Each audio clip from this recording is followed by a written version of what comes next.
In this video, we will terminate the Leviton eXtreme Cat6 jack using a JackRapid tool. The eXtreme Cat6 jack package includes the jack and a dust cap for termination. The dust cap may be installed from either side.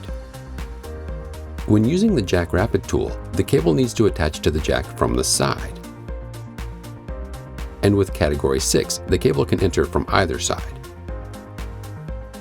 Begin termination by using a data stripping tool and strip off about 4 to 5 centimeters of the jacket. Go around once to make sure the jacket is scored. Fan out the 4 pairs of wires and trim back the cross separator. Then arrange the pairs according to the color code on the jack. Using the eXtreme Jacks pair separation towers, back twist the pairs slightly and press each pair into their corresponding colors, making sure each wire is set into the IDC slot. You should leave about 5 millimeters of gap between the jack and the cable jacket. Align the jack in the JackRapid tool and squeeze the trigger to cut the excess wire.